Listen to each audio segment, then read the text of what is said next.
کیسې پیل موږ د 1902 کال د اکتوبر د 14 نیټې نه کوو. د یوروګوي د راګبي یو مشهوره ډله چې د اولډ کریسچینز کلب په نوم یادېږي په یوه الوتکه کې سپرېږي او د چیلي په لور روانېږي. دا سفر د دوی لپاره خورا ځانګړی دی ځکه چې دوی هلته باید یو ځانګړې لوبه وکړي. د دې ډلې زیاتره لوبغاړي ځوانان دي او په دوی کې ډېری داسې کسان دي چې هیڅکله یې له خپل هېواد څخه بهر سفر نه دی کړی. له همدې امله فضا له ډېرې خوښۍ او هیجان څخه ډکه ده. د دوی د ملاتړ او هڅونې لپاره د کورنۍ ځینې غړي او ملګري هم د دې سفر کې له دوی سره یو ځای دي. په الوتکه کې ټوکې ټکالې او خنداګانې روانې دي او ټول هلک د خپل ژوند د نوي سفر په اړه خوښ دي. همدا چې الوتکه د انډیز غرونو ته نږدې کېږي کوم چې چیلي او ارجنټاین له یو بل څخه جلا کوي. هلته هوا یو څه خرابېږي. الوتکه په هوا کې په شدت سره لړزېږي چې له امله یې مسافر لږ ورخطا کېږي.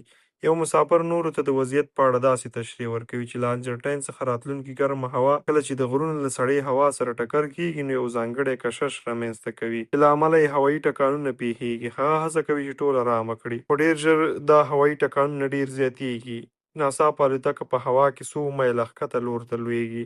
پیلوټان خپله ټوله هڅه کوي چې الوتکه تر کنټرول لاندې وساتي او د دې توپاني بادونو له منځه یې وباسي. د الوتکې دننه حالات ډېر ګډوډ او بې نظمه کېږي. د خلکو سامانونه په دهلیز کې راغورځېږي او ټول خلک خپلې څوکۍ کلکې نیسي. د یوې شېبې لپاره د وریځو له منځه لمر ښکاري چې له امله یې دوی داسې هیله پیدا کوي چې ګواکې هر څه به سم شي. خو په بل تمځای کې الوتکه ښکته راغورځېږي او سیده د غره له څوکې سره ټکر کېږي. ټکر دومره سخت وي چې الوتکه په دوه برخو ویشل کېږي. د الوتکې د لکۍ شاتنۍ برخه جلا کېږي او د هوا د فشار له امله یو لوبغاړی په هوا کې د الوتکې څخه بهر غورځېږي. د الوتکې مخکینۍ برخه چې لا اوس هم مسافر پکې ناست دي په واوره باندې په ډېره چټکتیا سره ښویېږي او وړاندې ځي. په پای کې هغه برخه د واورې په یو ډیري کې ننوځي او ودرېږي. خو د درېدو ټکان دومره سخت وي چې دننه څوکۍ له یو بل سره ټکر کېږي او ماتېږي. په دې پیښه کې ډېر خلک خپل ژوند له لاسه ورکوي او د پیښې ځای ډېر زړه بوږنوونکی وي. دلته اوس صحنه بدلېږي او موږ د پیښې څخه سمدستي وروسته حالات ګورو. کوم خلک چې ژوندي پاتې هغوی تر سخت رواني اغېز لاندې دي خو په کراره له خپلو چوکیو څخه راوتلو هڅه کوي تر څو د بند پاتې شویو خلکو مرسته وکړي. چاپېریال کې هر ورور ته وینه او د الوتکې پاتې شونې ملبه پرته وي. د طب 2 تنه محصلین چې مسافرینو کې شامل وو سمدستي لاس په کار کېږي. هغوی د ماتو غوړ لرونکو خلکو د آرامولو هڅه کوي او تر هغه ځایه چې امکان لري لومړني طبي مرستې ورته رسوي. ځینې ځوانان د پیلوټ کاکپټ ته د وضعیت د کنټرول لپاره ورځي خو پیلوټ سخت ټپي او یوازې د څو کلمو له ویلو وروسته ساه ورکوي. پاتې شوي کسان ګوري چې د الوتکې راډیو هم په بشپړه توګه خرابه شوي او کار نه کوي. ځینې خلک بهر راوځي او د مرستې لپاره چغې وهي خو په شاوخوا کې له چوپتیا او سپینې ورارې پرته بل هېڅ شی نه وي. همدا چې شپه کېږي د تودوخې درجه په چټکۍ سره راټیټېږي. د انډیز غرونو سړه هوا له ځمکې څخه بهر کېږي. د ځان ژغورنې لپاره ټول پاتې شوي کسان د الوتکې د ماتې شوې برخې دننه یو ځای سره راټولېږي تر څو د یو بل بدن تودوخه شریکه کړي. په الوتکه کې چې کوم سوری رامنځته شوی وي د هغوی د بندولو لپاره هغوی د مړو جسدونه او بکسونه کاروي تر څو سړه هوا دننه رانشي. شپه خورا سختېږي. ډېری خلک د درد له امله ژاړي. بل سهار کله چې لمر راخیږي هغوی پوهېږي چې د شپې په اوږدو کې ځینې نور خلک هم د یخنۍ له امله کنګل شوي او مړه شوي دي. توپان اوس ارام شوی او د لمر رڼا په شدت سره ځلېږي. پاتې شوي کسان چې بهر راوځي او ګوري نو لرې پورې یوازې واوره او غرونه ښکاري. هغوی درک کوي چې له انساني ابادۍ تمدن څخه ډېر لرې دي. ډله پرېکړه کوي که غواړي ژوندي پاتې شي نو باید په منظم ډول کار وکړي. هغوی د الوتکې له دننه څخه ماتې شوې څوکۍ او ملبه بهر باسي تر څو د شپې لخوا د ټولو د ویده کېدو لپاره ځای پیدا شي. کوم خلک چې ټپیان دي هغوی په هغه ځای کې سملوي چیرته چې تر ټولو زیات لمر لګېږي تر څو یو څه تودوخه ترلاسه کړي. اوس صحنه د پاتې شویو کسانو د مدیریت له لوري ته بدلېږي.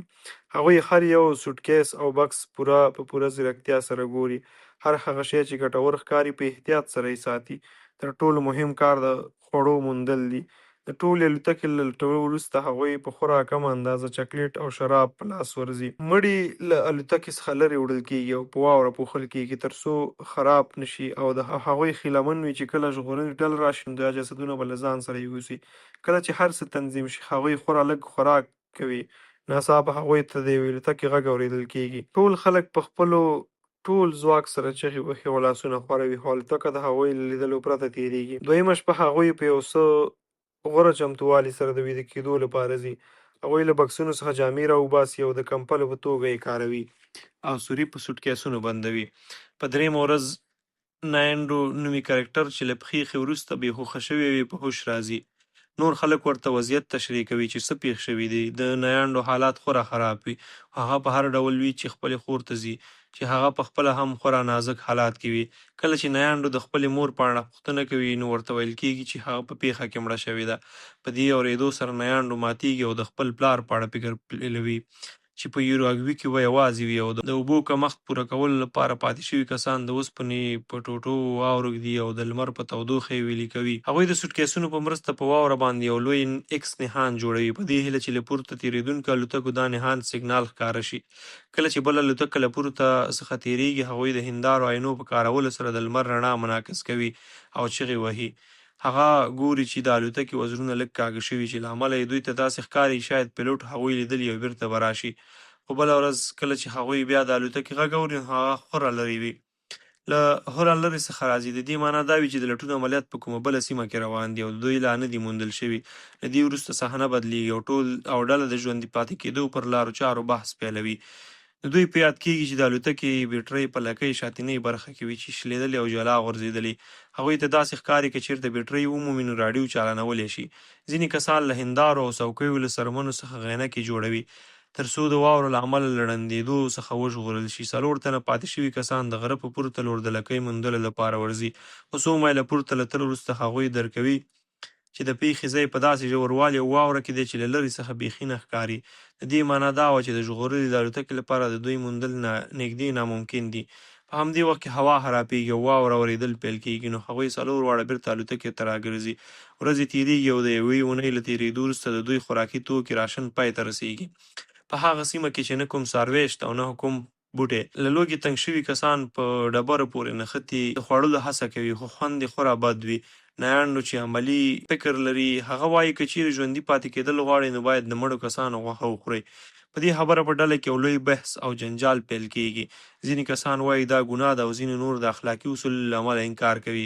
هیڅ یو هوکړه نشي کېدی. وخت تېرېږي او لوږه دومره زیاتېږي چې خلک د بوټانو تمسې او سګرټ لا هم خوړل پیلوي. په 8مه ورځ د ناینډو خور ساه ورکوي. دا یو بل سخت ټکان وي. د کوکو په نوم یو پاتې شوی ځوان خپل مور او پلار ته د یو لیک په لیکلو پیل کوي چې پکې دا غمیزه بیانوي خو ورسره جفت د هغه ځای د ښکلا په اړه هم لیکي. په راتلونکو څو ورځو کې نور توپان هم راځي او هغوی په سختۍ سره د الوتکې دننه پټېږي او ځان ساتي. تر 11مې ورځې پورې د ډلې نیمایي برخه له دې حالت څخه ماتې مني او یو اعلان کوي. هغوی ټولو ته اجازه ورکوي که چیرې دوی مړه شي نو پاتې کسان د دوی غوښه خوړلی او ژوندي پاتې کېدی شي. بیا ځینې کسان بهر ځي او د هغې په ټوټو له جسدونو څخه د غوښې پرې کول پیلوي تر څو خپل ځانونه ماړه کړي. په لیدو یې ورو ورو نور خلک هم فکر بدلوي او د ژوندي پاتې کېدو لپاره د غوښې خوړلو ته چمتو کېږي. پرته له 5 کسانو لا هم د انسان د غوښې خوړلو مخالف وي. بله ورځ هغوی یو مناسب سیستم جوړوي. جسدونه په واورو کې پټ ساتل کېږي او یوازې هغه کسان د غوښې پرې کولو کار کوي چې له رواني پلوه یو څه پیاوړي وي تر څو نور خلک دا بوږنوونکې صحنه ونه ګوري. هغوی د غوښې ټوټې لمر ته ږدي تر څو لږې ګرمې او وچې شي او خوړل یې اسانه وي. صحنه وړاندې ځي. هغوی ته په واورو کې ښخ شوي یو بل سوټکیس په لاس ورځي چې پکې یو وړوکی راډیو وي. هغوی په هر ډول چې وي یو عادي انتن جوړوي او راډیو په چالانولو بدل کېږي او کوم خبر چې هغوی اوري هغه یې په بشپړه توګه ماتوي. په خبرونو کې ویل کېږي چې د لټون له 6 ماموریتونو وروسته حکومت د دوی د موندلو کار بند کړی او اوس هغوی مړه ګڼل شوي دي. په اورېدو یې ټوله ډله ماتېږي او د هر چا هیلې پای ته رسېږي. په دې کړاو کې کومو خلکو چې تر اوسه د غوښې له خوړلو ډډه کوله هغوی هم تسلیمېږي او د انسان غوښه خوړل پیلوي. له دې وروسته 3 ځوانان پرېکړه کوي چې اوس باید دوی پخپله څه وکړي. هغوی د الوتکې د لکۍ موندلو لپاره بیا حرکت کوي. په لاره کې هغوی ته د الوتکې پاتې شوني او 5 جسدونه په لاس ورځي چې پکې هغه کس هم وي چې د پیښې پر مهال بهر الوتی و. پورته ختل خورا ستونزمن وي. هغوی په ځلونو ښویېږي او سړه هوا تنفس کوي. د شپې لخوا یو ویرونکی توپان راځي او هغوی د غره په ډډه کولو یو بل پورې په نښتلو د ویده کېدو هڅه کوي. سهار هغوی په واورو پوښلي راویښېږي خو ژوندي وي. که څه هم په دوی کې یو ځوان د واورې د روښنایۍ له امله ړندېږي او پاتې 2 نور هم کمزوري کېږي. له همدې امله هغوی د الوتکې د پاتې شونو یو ټوټه باندې کیني او د ښویېدو په حال کې بېرته د پیښې ځای ته راګرځي. د دې بوږنوونکې تجربې وروسته هغه وروستی پاتې شوی ځوان چې د انسان غوښه یې نه خوړله هغه هم په ژړا ژړا د غوښې خوړل پیلوي. په 18مه ورځ صحنه بدلیږي. ډله له تېرو 5 ورځو راهیسې له یوه دوامداره توپان سره لاس او ګرېوان ده. هغوی د الوتکې دننه بند پاتې او د فکرونو د غلطولو او فضا د ښه کولو لپاره یو بل ته کیسې کوي. ناڅاپه یو لوړ غږ کېږي او د واورې یو لوی طوفان له غره څخه راکوزیږي او الوتکه په بشپړه توګه له واورې ډکوي. کوم کسان چې پورته وو هغه ژوندي پاتې کېږي، خو پاتې نور ټول تر واورې لاندې ښخېږي. هغه کسان چې پورته دي ورخطا کېږي او ګوري چې بهر طوفان نور هم توند شوی. هغوی په هره ناهیلۍ سره د واورو په کیندلو پیل کوي ترڅو تر واورې لاندې بند پاتې مسافر وژغوري. له ډېرې هڅې او چغو وروسته هغوی ډېری خلک راوباسي، خو یوه ښځه چې په ډېر ژور ځای کې ښخه شوې وي د ساه له امله ساه ورکوي. په همدې وخت کې هغوی ته یو بل عجیب غږ اورېدل کېږي او د واورې دویم طوفان راځي. دا طوفان هغوی بیا تر واورې لاندې کوي او دا ځل د ډلې مشر کپتان په ګډون ځینې نور کسان هم مړه کېږي. پاتې شوي کسان سمدستي په واوره کې ځینې سوري جوړوي ترڅو ساه واخیستل شي، خو هغوی اوس په بشپړه توګه تر واورې لاندې بندیان شوي دي. هغوی یوازې دعاګانې کولی شي او د راغورځېدونکې واورې غږ اورېدلی شي. کله چې په دوی کې لږه انرژي راځي نو د الوتکې دننه د ځای جوړولو لپاره اته جسدونه یوې غاړې کونج ته انتقالوي. په 18مه ورځ هغوی ته تر واورې لاندې 2 ورځې تېرې شوي او لوږه خوره دردونکې کېږي. لپاره بله هیڅ لار نه پاتې کېږي او مجبوریږي چې له جسدونو څخه غوښه واخلي. خو دا ځل دا کار خورا ستونزمن وي ځکه هغوی د الوتکې دننه پاتې او جسدونه نشي پټولی. هغوی پوهېږي چې د خپل کوم ملګري غوښه خوري. له دې امله د نوما په نوم کرکټر دومره په غوسه او ناهیلی کېږي چې په لیونتوب کې د واورې په کیندلو پیل کوي. په دې لړ کې د ښیښې له امله هغه په پښه په سختۍ پرې کېږي، خو هغه نه درېږي. په 20مه ورځ په پای کې هغه په واوره کې د یو سوري په جوړولو بریالی کېږي ترڅو پاتې کسان بهر راوځي. بهر ته په راوتلو سره هغوی د هوساینې ساه اخلي چې ژوندي دي. ډله بیا له الوتکې څخه د پاکولو په کار بوختېږي. نوما ګوري چې د هغه د پښې ټپ خورا ژور دی، خو د یخنۍ له امله درد نه احساسوي نو ځکه ورته پام نه کوي او خپل کار ته دوام ورکوي. ورو ورو لمر راخیږي او هغه الوتکه له واورې څخه خلاصوي چې په 24مه ورځ هوا لږ ګرمیږي او د واورې ویلې کېدو پیل کېږي. په پیل کې چې کوم 2 کسان ټپیان شوي وي اوس د هغوی حالات خورا خراب شوی وي. د طب محصلین پوهېږي چې اوس هیڅ نشي کولی. په څو ساعتونو کې د کوکو په سږو کې اوبه ډکېږي او د مصنوعي ساه ورکول یا CPR سره هغه نه ژوندی کېږي. کله چې هغوی د هغه جسد بهر باسي نو هغوی ته هغه لیک په لاس ورځي چې ده لیکلی وي. هغه یې په پوره احتیاط سره په 26مه ورځ هوا دومره شدیدېږي چې رویانډو او نوما د لټون په یو نوي ماموریت ته تلو پرېکړه کوي. دا ځل هغوی زیاتې جامې اغوندي. د سفر په پیل کېدو سره سم نوما ته چکر راځي او راغورځي. کله چې هغوی د هغه پښه ګوري نو ویني چې انفیکشن په بشپړه توګه خپور شوی دی. ډله غواړي هغه بیرته بوځي خو نوما ضد کوي چې هغه به یوازې بیرته لاړ شي او نور کسان دې وړاندې لاړ شي. نوما په هر ډول چې وي بیرته د پښې ځای ته رسېږي او بې هوښه کېږي. کله چې هغه په هوښ راځي ګوري چې یو بل ناروغ مسافر بېخودۍ کې دی او بیا مړ کېږي. بله ورځ ډله د پیلوټ خونې کاکټ څخه د واورې د پاکولو کار پیلوي. نوما غواړي مرسته وکړي خو هغه دومره کمزوری شوی چې هیڅ نشي کولی. دا بېوسي هغه ډېر ځوروي. ډېر ژر هغه 3 واړه ځوانان بیرته راځي او د یو لوی زیری راوړي. هغوی ته د الوتکې لکۍ موندل شوي. هغوی له هغه ځایه ډېر کوټونه، د شراب بوتلونه، سګرټ او جاکټونه راوړي. تر ټولو لویه خبر دا چې هغوی بیټرۍ هم په لاس کې ورغلي. هغوی هڅه کوي بیټرۍ د کاکټ له راډیو سره وصل کړي. د ډېر زحمت وروسته له راډیو څخه غږ شرار راځي خو هغوی له چا سره اړیکه نشي نیولی او هیڅ ځواب نه ترلاسه کوي. ورځ بیا تېرېږي. ډله اوس بهر وتلو څخه ډارېږي ځکه د بهر سړه هوا وژونکې ده. نو نوما انتان اوس د هغه ټول بدن ته غځېدلی دی. له لکۍ څخه راوړل شوي خواړه هم خلاصېدونکي دي نو هغوی باید د مړو د جسدو غوښه وباسي. اوس دا هر څه د دوی لپاره یو عادي روټین ګرځېدلی. نوما درک کوي چې د هغه لپاره ډېر وخت نه دی پاتې ځکه نو هغه خواړه پرېږدي ترڅو د نورو لپاره ډېر خواړه پاتې شي. د راډیو د جوړولو په یوه بله هڅه کې سرکټ شارټ کېږي او هغه هیله هم له منځه ځي. په غوسه کې هغه د الوتکې پر مخ د پاتې شویو کسانو شمېره لیکي. د یو بل سفر په جریان کې هغوی ته د لکۍ په برخه کې د اوبو ضد تکه واټرپروف فیبریک په لاس ورځي چې نلونه پرې وپوښل شوي وي. هغوی ته فکر راځي چې له دې څخه د ویده کېدو کڅوړه جوړېدی شي کوم چې د دوی د شپې له یخنۍ وژغوري. کوم کوچنی راډیو لا هم چالانوي او په هغه کې اوري چې د پیښې له 58 ورځې هم هوایي ځواک د یو بلې الوتکې د لېږلو پلان جوړوي. په دې خبره بیا جنجال کېږي چې آیا انتظار وکړي که خپله د مرستې په لټه ووځي. ریپورټونه له ناهیلۍ د سلیپینګ بیګ شلوي. د فضا د بدلولو لپاره ډله د مرغانو غږونه باسي او د یوې کیمرې په موندلو سره عکسونه اخلي. په هغه شپه نوما هغوی ته اجازه ورکوي چې د هغې له مړینې وروسته د هغه غوښه خوړلی شي. سهار هغوی هغه مړ مومي. د هغه په لاس یو نوټ وي چې پرې لیکلي وي د ملګرو لپاره له خپل ژوند تېرېدو څخه لویه هیله بله هیڅ نشته. نو له دې کلمو څخه په الهام اخیستو ریپورټو ناینډو او ټینټن پرېکړه کوي چې اوس به د ژوند او مرګ جګړه کوي. هغوی له واټر پروف تکې څخه نوی سلیپینګ بیګ جوړوي، ډېره غوښه له ځان سره تر تړي او له د لویدیځ پلور پر ختل پیلوي، په دې هیله چې د غره په اوښتلو سره به د چیلي هېواد ته ورسېږي. د شپې له هاخوا هوا خوره خرابېږي، نو هغوی په واوره کې یوه کنده کیندي او درې واړه د سلیپینګ بیګ دننه یو بل پورې په نښلېدو ویده کېږي. د سلیپینګ بیګ دا مفکوره کار ورکوي، خو هغوی سهار ژوندي راویښېږي.